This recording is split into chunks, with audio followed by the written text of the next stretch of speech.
Selamat bertemu kembali. Apa kabar semuanya? Semoga semua dalam keadaan sehat dan tetap semangat. Ya, kembali kita bertemu dalam pembelajaran agama Katolik, yaitu masih tentang materi keluhuran manusia sebagai citra Allah. Dan pada pertemuan kali ini merupakan pertemuan yang ketiga setelah dari bagian pertama dan kedua sudah dijelaskan dalam video pembelajaran sebelumnya, dan kami berharap bahwa kalian mengikuti pembelajaran ini dengan baik. Kali ini kita akan melanjutkan pembahasan kita, yaitu kita akan melihat bagaimana ajaran gereja tentang keluhuran manusia sebagai citra Allah. Dan ajaran gereja ini secara khusus kita akan melihat tentang KGK atau Katekismus Gereja Katolik nomor 357 sampai 362. Nah, silakan untuk teks ini kalian baca di bagian deskripsi di bawah ini ya. Dan untuk itu mari ikuti pembelajaran ini dengan baik agar kalian sungguh-sungguh bisa memahami.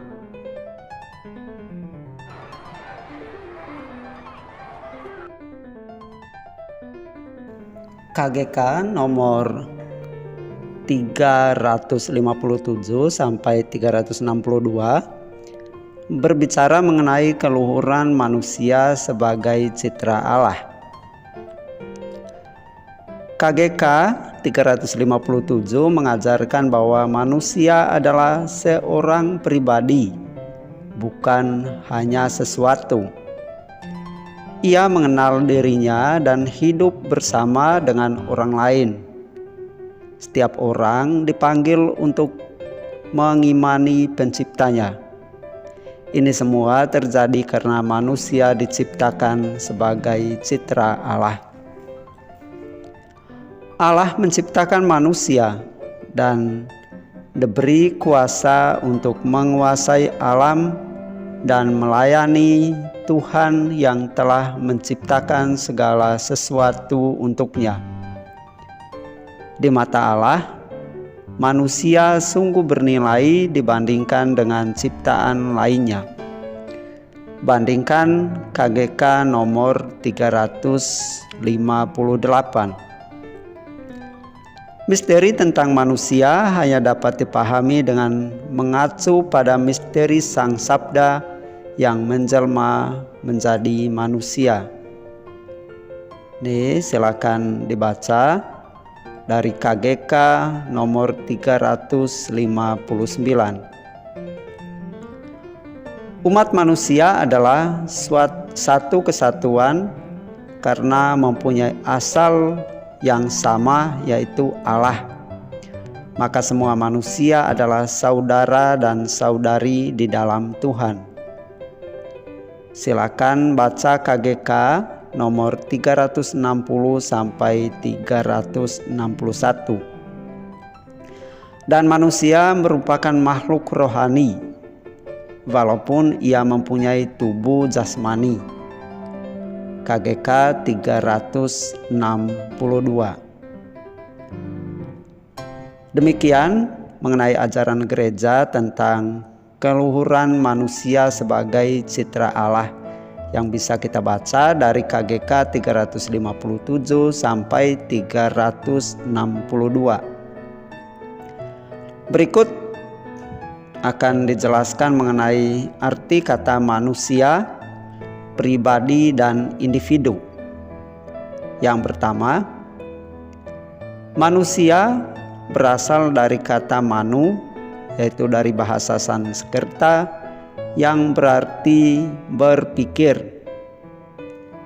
berakal budi, dan Manusia juga berasal dari bahasa Latin yaitu homo, yang berarti manusia. Yang kedua, mengenai pribadi. Pribadi dalam bahasa Yunani adalah hypostasis dan diterjemahkan dalam bahasa Latin menjadi persona, dan dalam bahasa Inggrisnya menjadi person, yang digunakan untuk menyebut manusia sebagai perorangan atau individu. Sedangkan kata individu berasal dari kata Latin individuum, artinya yang tidak terbagi atau terpisahkan. Manusia sebagai makhluk individu memiliki unsur jasmani dan rohani, raga dan jiwa, fisik dan psikis, dan unsur-unsur itu menyatu dalam diri setiap individu. Jika salah satu unsur itu tidak ada, maka ia tidak dapat disebut sebagai individu. Oleh karena itu, seseorang menjadi disebut individu jika unsur-unsur tadi itu ada pada dirinya, yaitu jasmani dan rohani, raga dan jiwa, fisik dan psikis. Demikian materi kita kali ini. Semoga kalian semakin menyadari sebagai pribadi yang luhur, bernilai, berharga, dan mengasihi sesama sebagai ciptaan Allah, dan dengan demikian juga dapat semakin mengenal Allah sebagai penciptanya. Ya, setelah mengikuti penjelasan tadi, semoga kalian sudah bisa sungguh-sungguh memahami, bisa sungguh-sungguh mengerti tentang ajaran gereja berkaitan dengan keluhuran manusia sebagai citra Allah, dan bagaimana kita hayati, kita wujudkan dalam kehidupan kita sehari-hari mengenai ciptaan Allah, mengenai diri kita sebagai ciptaan Allah yang paling luhur, dan bagaimana kita memperlakukan sesama kita sebagai ciptaan Allah juga yang memiliki keluhuran sama dengan diri kita sendiri. Demikian pembelajaran kita, sampai jumpa untuk materi-materi selanjutnya. Tetap semangat, jangan lupa jaga kesehatan, dan jangan lupa untuk selalu berdoa. Tuhan memberkati kita semua. Amin.